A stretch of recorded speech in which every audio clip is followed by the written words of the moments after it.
Greetings YouTube, welcome to 0AD Newbie Rush. I'm Jim Cogan and we are back with a proper game this time. It's a commentary and you'll be pleased to know I am nowhere near it in terms of playing after our brief return midweek with the not quite live stream where I inexpertly somehow managed to win a 1v1 game against somebody who apparently was even worse than me at the game. But it served its purpose. It was to test out Alpha 25, which we are using again today with a quota of 6 players. We'll go through the teams in just a second. Very interested to hear in the comments afterwards what your first impressions of Alpha 25 are. I will probably make a few of mine known through the course of this game. It's looking largely positive with one or two caveats, but I'll come to those if they become apparent. But less ramble, more action. Let's get straight back into commentary. It's our first multiplayer commentary on Alpha 25. Let's start off the action. Here we go. A bit static there. Let's introduce the teams and the players. Team 1 in the north of this mainland map. We have in the red, Lubaka 98 playing as the Athenians. Don't know if this was a random draw or if they picked the Athenians. It has still not quite clearly been ascertained who are the strongest factions in Alpha 25. One thing I do know is it appears the Celtic factions have not quite as much been nerfed as they were in Alpha 24. They were quite heavily nerfed. Well, I wouldn't say they were nerfed. I would say archers and the archer civs were made stronger. And that doesn't seem to be the case. I think archers have been slightly pulled back. And now the Celtic civs, slingers in particular, seem to be a good way to go now. A valid tactic once again. Let's have a look at Lubaka 98. Playing as the Athenians. Rated 1414, so no slouch but no expert either. It's gone for a fairly standard opening. We have 5 women straight onto the berries. They came out a little bit late, whereas the original starting lineup have all gone straight for wood. No additional houses yet, and at pot max already, so they're gonna have to build one pretty soon. Let's move on.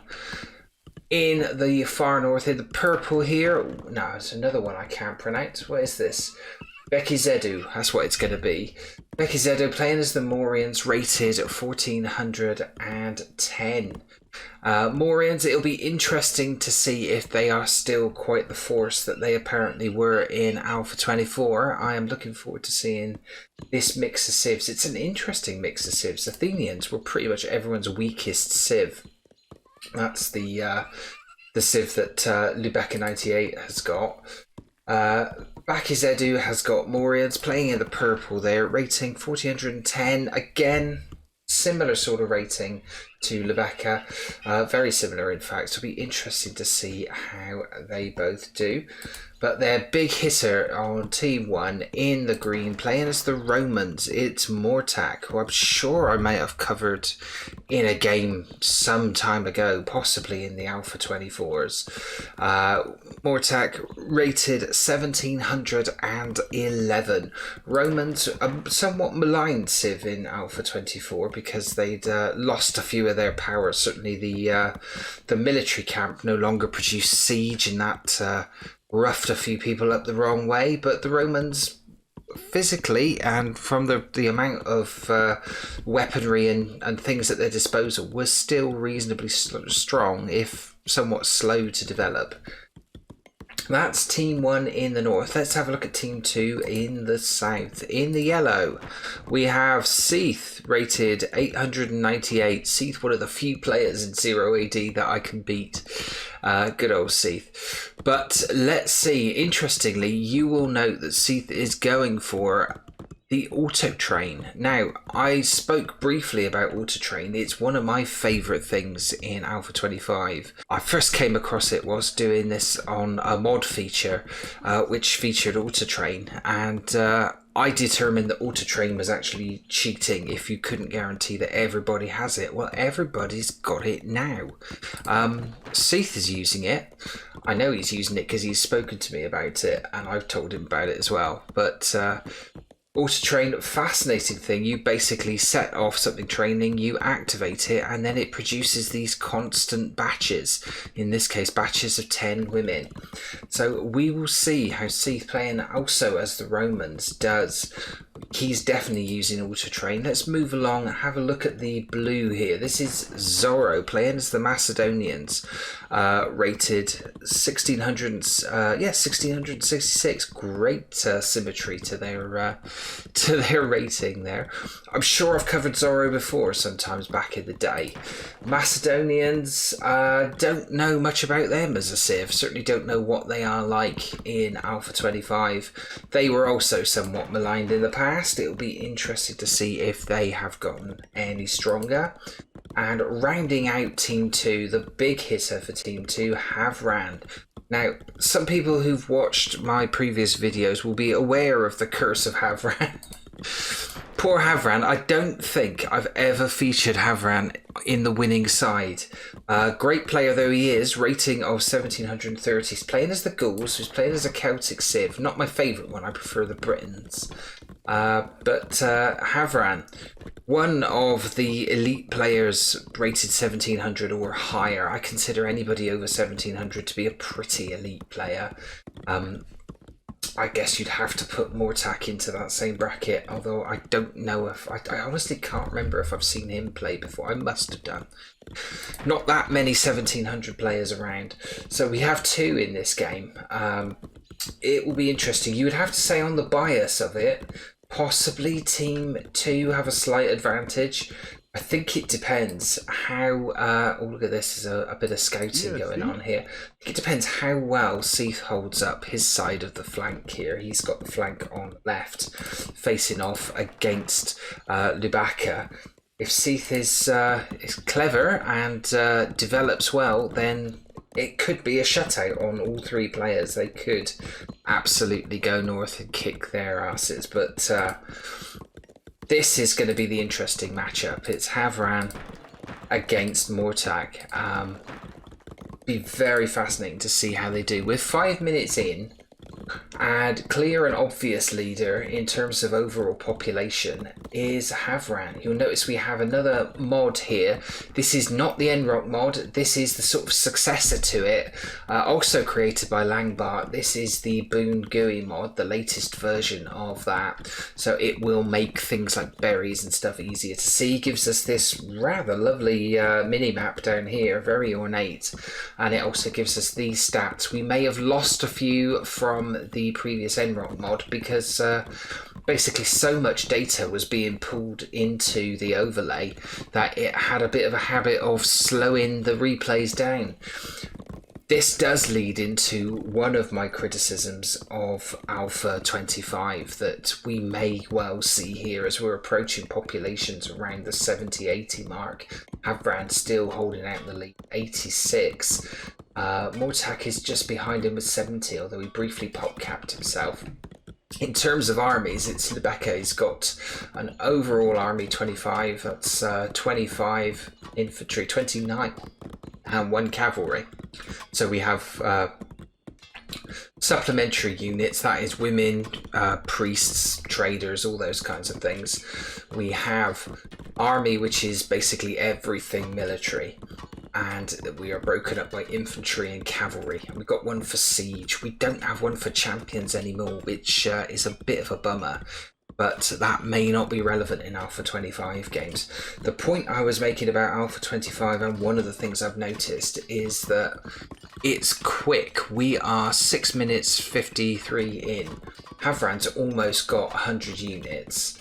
Now that would normally be happening. The fastest players managed around about 7 minutes. Average players around about 10. Players like me about 15 minutes if I was going really badly. We're seeing 100 units, 7 minutes pretty much, which means by the time you get to 10 minutes, people are pushing sometimes 200. It is crazy, and the lag has not gone anywhere in 0AD. The underlying code has been made better. There are definite smoothing improvements in the game engine, but the fact that I don't know whether it's the overall speed of the game or things like the auto train certainly leads to much faster development. We are seeing huge populations that much quicker, and thus we are seeing quite a bit of lag as soon as everybody gets over the 100-150 mark. Shouldn't be too bad on a 3v3 that we've got here, but I did a 4v4. I watched a 4v4 game. I watched it with and without the Boongoey mod, and it slowed down and chopped up quite dramatically pretty early on. So this could hurt Zero AD as a spectator sport. I hope it doesn't, and I hope there is plans to resolve it, as we see both Mortag and Havran have both reached the town phase. Nobody else appears to be in the process of phasing up at the moment. Those two are really gunning it as far as population goes. It is Mortag who's got the slight advantage in terms of army. Overall, he's got 46 infantry versus the 36 of Havran. Havran has reached that town phase now. So Mortog got there first. Nobody else looking like they're phasing up at the moment. In terms of populations overall, both those have reached 100. Zorro has hit the 100. Seath somewhat lagging behind there with the 77. Is he still producing women? What are the others doing? Are they... So it's interesting. I've not seen anybody else using the auto train. You can tell they've got auto train on because there is just a long list of units queued up, and these are all being produced manually there for Havran. Let's have a look at Mortog.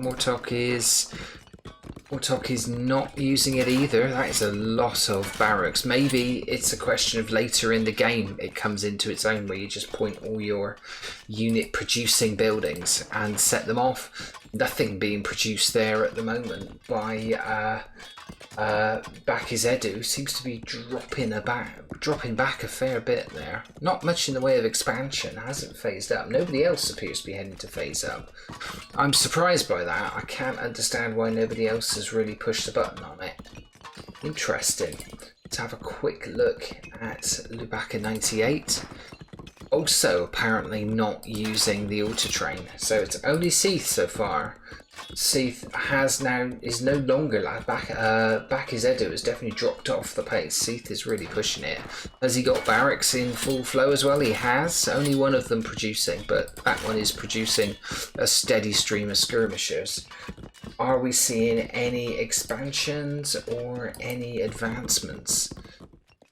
This border looks like it could be contentious. Mortag is spreading out wide here, is putting the first towers down. It's the first kind of aggressive act. No casualties. Everybody, we're 10 minutes exactly in. Everybody been very well behaved thus far. Difficult to see where this is actually going to kick off to. None of these teams appear to be, none of these players appear to be bothered about securing their front borders there. It's all very open. In the middle, you would expect this to be the kind of driving room of it, just expansion and attempting to expand into the middle by these two teams. I would say Zorro definitely has the drop on Bakizedu. I'm still going with my prediction that Team 2 will be overall stronger. Zorro and Havran look very strong. It wouldn't surprise me if they both boom fast, expand, and between them they try and take down Mortag. Has anybody else phased up? I can't believe nobody else is in the process of phasing up. They're not, are they? Yeah, here we go. Lubaka 98 has pushed the button on it. Is Seath anywhere near? Seath is in the process of it as well. I don't know if we missed a notification. Interesting. Where's Zorro on this? Zorro is about to, or he's in a position to. Lubaka 98 has reached the town phase, as has Seath. So it is literally Bakizedu and Zorro, the two teams facing off in the middle, who have not phased up. Zorro must be going quick, surely. Must be about to. Bakizedu... Bakizedu has still not pressed the button on it. Interesting. No sign of any confrontation yet. Not even a whiff of confrontation. Zorro has started the town phase. It's gonna be Bakizedu left all alone behind. It's not good. His population Population is definitely faltering a little, although Seath has dropped back again, 105. A couple of players, Mortok included, managed to pop cap himself. Bakazedu's still pop capped. Are they building houses hastily? They don't appear to be. Yeah, houses in production for Mortok. He won't be a house for long. We have phase 2 buildings going up here as you'd expect. We've got a couple of towers. Has he got the full quota? Oh, Mortok has started the city phase. Zoro has reached the town phase. Havran just after has reached the... Oh, has Havran stolen a march? Havran has completely stolen a march. He's made it to phase 3. So overtaken Mortok there. And has got the drop on population and military. So Zoro at the moment though has the highest army overall and highest infantry. He's also got the most camps. He's got a clean sweep there. Interesting. Where is the first confrontation going to happen? This is getting awful close here. Look at this. We are seeing, there's no defences there, but we're surely going to see, that is a siege workshop. And that is, I'm not even sure what are the, I don't know how you pronounce it. I'm sure it's an important, important Gallic building, whatever it is. I'll be interested to see what that looks like. I've not seen the structure for that one. I don't play as the Gauls very often. I do prefer the Britons, but it will be interesting to see. We've seen a bit of scouting here. It looks like this is Bakazedu, who's sent a couple of scouts. Interesting here. Is he just going to have a look at Havra? I'm not sure what the point of that is. No real arming up here from Seath. He's not got any towers or any defensive structures at all. Very strange. And he is absolutely... He's one more building to phase up. A tower. I don't know why you wouldn't put a tower here first, just to strengthen his market here, which is strategically not a great area. Your market's a very important building. Libaka has got a horse here keeping an eye. Still not had any losses, although we are seeing confrontation here. Look, they're right on the border. They forced Mortak back. This is an assault by Havran. He's going in here to try and deny this fortress. And I think he's going to manage it. I think Mortak has misjudged it. He's put it too close to the front line. That is a lot of troops that Havran has got to call upon there.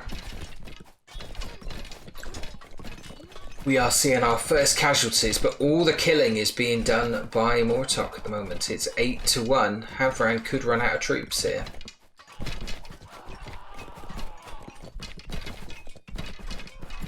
It's evened out a little now. It's 23 kills for Mortok, 25 plays. Yeah, it's even Stevens. Look, they've killed almost as many as each other. They're cancelling each other out. But Havran makes the breakthroughs, forcing Mortak to retreat into his own territory. There goes the proposed site for that fortress, while Havran's fortress has gone up, or is about to, is now up.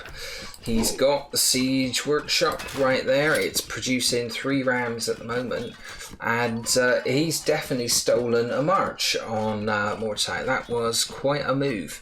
It's come at a cost, but oh, this is awful. Look, he's not going to get that. He's not going to get that barracks. It's quite well. Oh, he is going to capture it. Obviously, the sheer amount. I did not think he would get that barracks, but he did, and he's destroyed it now. So that is quite a tactical win. He has to retreat now because of the sheer number of infantry coming over the hill there. I think he's going to try and claim this storehouse before the reinforcements come in. Are they going to stand and fight? No, they're retreating back as well. Going back to build this temple. They're going to be chased all the way by Mortak's forces. Is Mortak now building a fortress somewhere or a siege workshop? I don't think he is, which is strange. You'd think that army, they would focus on getting the job done and building. It is Havran who has got more of the kills, but only just. So they fought each other to a bit of a stalemate, but tactically, Havran has got the fortress, he's got the siege workshop, and he has now got a temple going up in this very good strategic area. Mortok is somewhat short of resources. He's almost out of wood. He took all the woodcutters off, and is struggling. What are they building at the moment in there? That is a tower. So, and there's a proposed site over there. But here come Rams. That is another barracks to replace that one. The Rams are going in. These are, what troops has he got here? Looks like it's mostly skirmishers. There are a few spearmen and there are a few swordsmen, so they may be able to take these Rams down. They go back safely into the fortress. Avran's got a large wood gathering. His army has come over this side. Is that Hero as well? Yes, he's got his Hero out too. Still no sign of a fortress, but absolutely no action anywhere else. This is weird. We're 15 minutes in. We've been focusing on this. Zorro has phased up. Mortak, the only person on phase 2 to have phased up. It looks like Akizedu has caught up a bit and is phasing up now. I don't know what the pop limit is. Zorro's got 245, maybe it's 250. Zorro is sending some troops out. Are they gonna build an expansion? There's a lot of troops coming out in dribs and drabs. Where are they gonna put? Are they gonna put a CC down somewhere? They're gonna have to do it outside of the green area, and yeah, right there. So this is, yeah, that's quite a good strategic place. You come straight through the trees and you're into Mortak's territory. Seath has reached the city phase, and we are still not seeing any kind of aggressive expansions from Seath. His army is growing. He is now producing from both barracks and he's churning troops out. Don't know if he has strengthened them or not. I'll have to try and find the no upgrades really in terms of armory. How is Lubaka 98 doing? Is he anywhere near phasing up? He isn't. He is being left behind a bit though. He's got his market down. He's got corrals down. I'm not a fan of that. I don't think really they are worth it, to be perfectly honest. It's certainly slowed his development down. He is poodling along at the back there in terms of population. He's got a reasonable army. He hasn't got many supplementary troops, so that equates to female citizens. So he has put himself at a disadvantage, I would say. He has got 14 cavalry, so he has got the biggest cavalry in the game at the moment. Let's see how things are looking here. We're seeing an aggressive move from Bakizedu, who's put down a CC just... Oh, now this is interesting. Obviously, Zorro's territory expanded here, and Bakizedu has put that down here, and it's right on the edge. Are we seeing any incursions yet? Mortak will know what is going to be. Another fortress being put up right under his nose. Has Mortak got his fortress up? Yeah, there's a big aggressive move coming this way. They're snaking off to the side. They're trying to... Well, you don't want to go that way. You're just going to engage that army. They've been spotted and they come in now.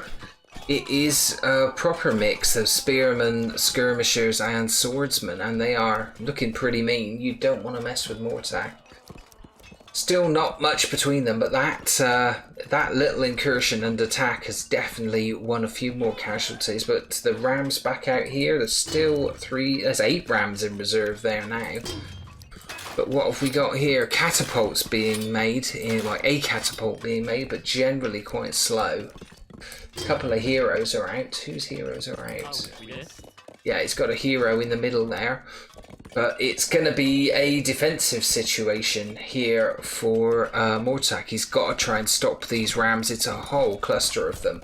And it wouldn't surprise me if Zorro pushes the button on a supporting attack as well. He's got an army of around 70 here that could go capturing these stables that are not currently being utilised and taking this infrastructure out. The Rams can't quite get to their targets yet. It looks like they are going wide and down. There are a couple of catapults waiting to deploy. Are the Rams being tasked to take them down? We are seeing that lag that I talked about, just that jerky movement. Everybody's up over 200. You can see we are dropping frames right, left and centre, but how many Rams is that?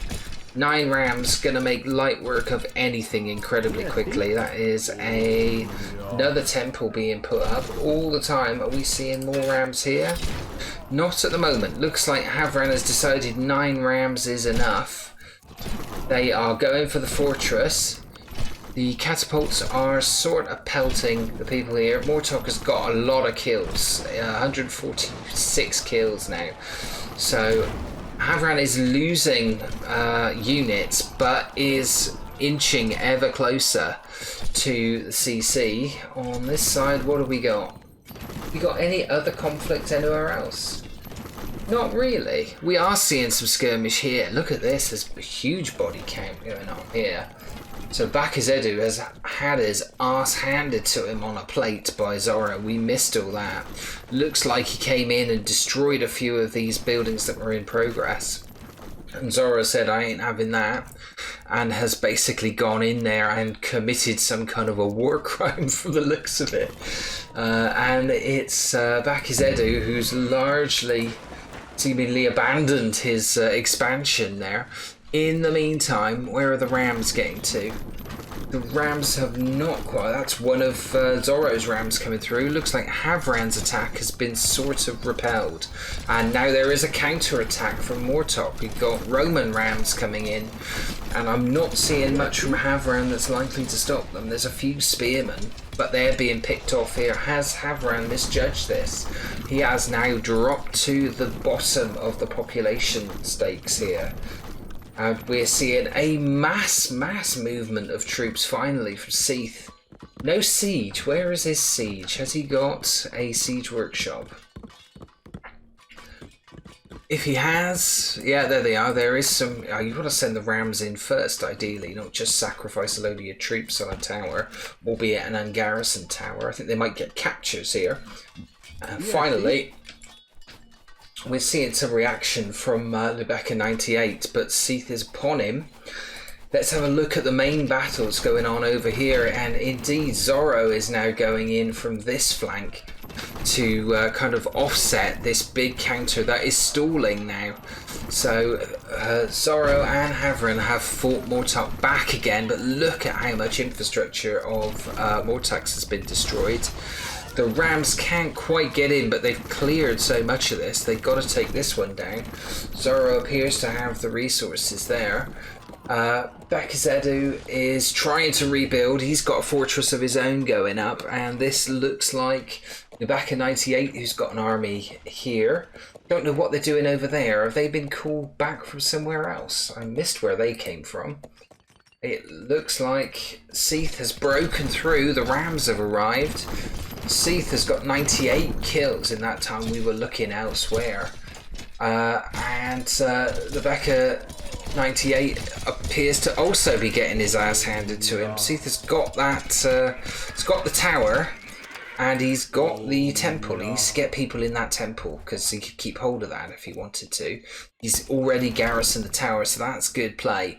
This big red army comes rolling in now, but I think Seath has probably got this. There's nothing much there that can oppose the Rams. He's probably going to go straight in. What type of cav is this? This is Greek cavalry. That's useful. Are they heavy? Are they sword? Looks like they are sword cav. They are making damage to the Rams. The Rams are probably going to falter. He's also going to lose that temple that he captured. That's poor play. Should have garrisoned it. Should have garrisoned it. Now it's too late. He's got it back. And now things swinging back. We've had a resignation. Mortok. While we were looking over there, Mortok has been flattened and resigned. Yeah, that was... I'm saying I called it. I saw Zoro and Havran going in. We were looking at Seath, and Mortok has gone. So he fought back, but he was up against two very strong opponents. In the meantime, counter here from Decisive, sending the elephants in, and hastily now, well, I wouldn't say hastily. I think this army has got the momentum to take down Decisive. It's all Rams, it's all infantry. It's going to be a hollow victory if they get one at all. They're coming back and they're causing a tremendous... Decisive has not been an effective killing machine at all. It's been losing troops hand over fist, and this has stalled. And now they're going to smash him up proper with Rams and huge amounts of infantry. That's going to be an absolute slaughter. Over here, the fighting's still going on. Seath is slaughtering with reckless abandon. 288 kills. Those are some well-hard Romans that he's got there. And has he got any more? Oh, he sent catapults in. He obviously loves his catapults. I would have sent rams in. I must admit, Roman rams are hard as nails. But he has largely murdered the opposition. They can tie all this up and they're just going to pelt the CC into submission, and I suspect Lubac is going to resign pretty quick. There goes the army straight through the defences into Bekizedu's territory. That CC is coming down. That CC is surely coming down, and there's Bekizedu has seen the writing on the wall, so it's all now Seath here to get the final resignation. He is pouting that CC. He did what he needed to do. There we go. That is the end. Quite a resounding win there for Team 2. Mortak did fight back. Oh, we've missed the stats. We'll just do a magical cut here and go back to that. Yeah, let's have a look. Scores, 38,739 for Team 2. A resounding win. They placed 26,617. Were Team 1 ever really in that? It was the Mortak show, wasn't it, Team 1? Havran and Mortak just fighting individually would have been a fascinating contest. It swung one way or the other, but Zorro getting involved, a tidy player, not far off the level of both of those two guys. They knew exactly how to take a strong opponent down between them, and Havran basically saw off Mortak's very good counter-attack, and Zorro was waiting while he was weakened to hit him at that exact moment. And we missed the actual moment, which is typical, but I think we can all guess what happened. Zorro had rams going towards Mortak's CC. They would have no doubt flattened it, and Mortak knew the game was up. His teammates were weaker.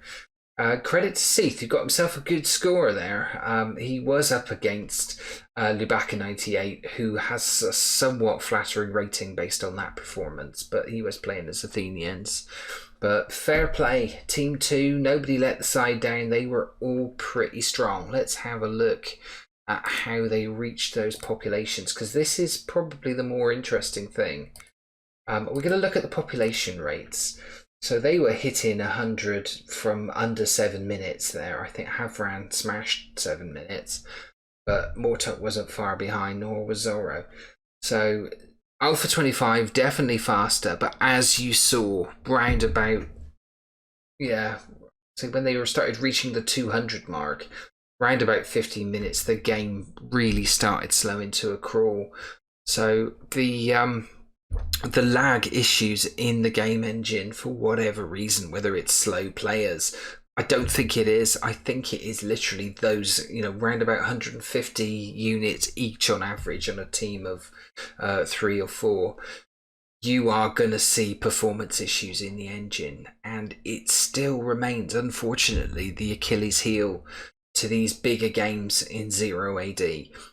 Will that ever be resolved? Will it be resolved in Alpha 26? I do not know at this point. It's been a long-standing issue. I feel with some of the developments that were made in this latest development period that if it's ever going to be fixed, potentially now might be the time.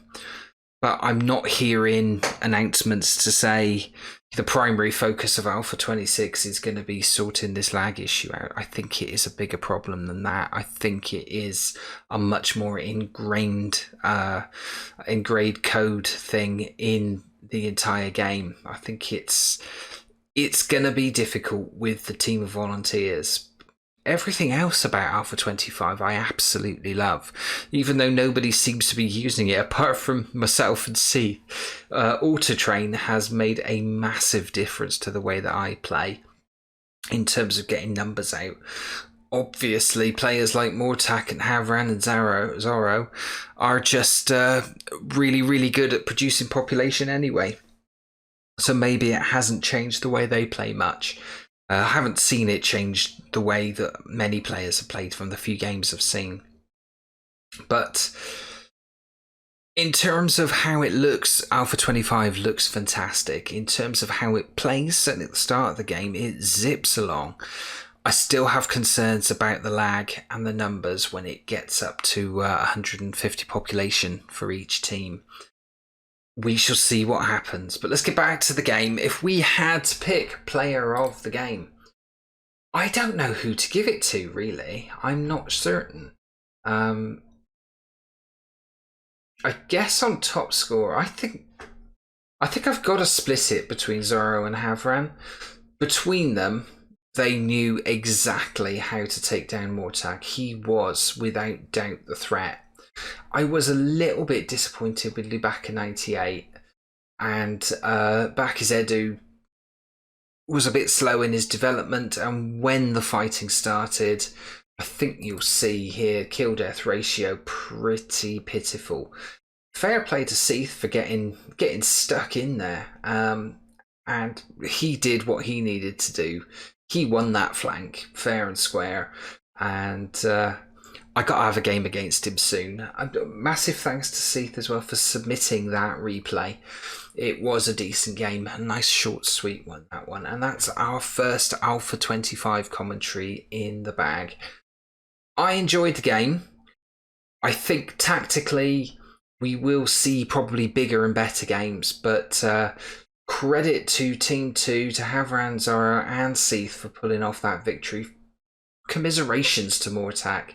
I think he played as good a game as he could, but you're not going to fight off two players of that caliber on your own. You need support from your team, and they were just not quite up to the standard that was required today.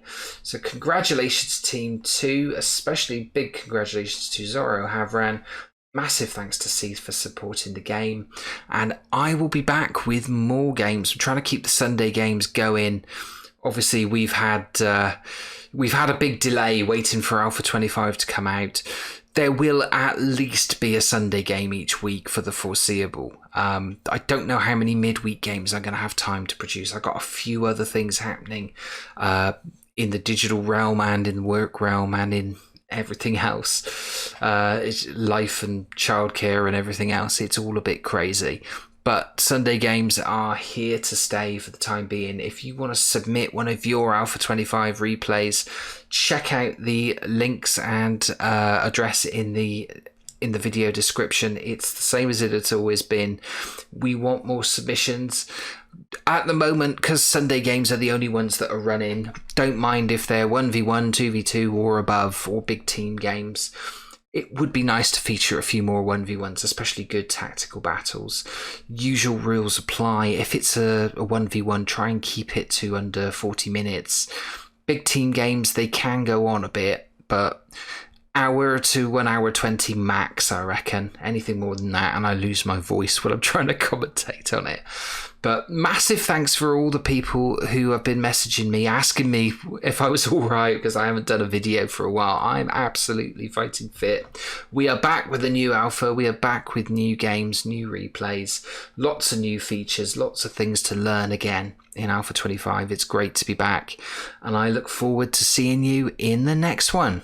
Thanks for watching. If you enjoyed the video, please do leave a comment, drop a like, subscribe to the channel, and click the bell icon to be notified of future episodes. If you'd like one of your matches featured on the show, see the video description of how you can submit your replays. And if you can't wait for the next episode, then why not check out these playlists in the end titles for more replays, commentary, and tutorials on 0AD Newbie Rush. I'll see you in the next video.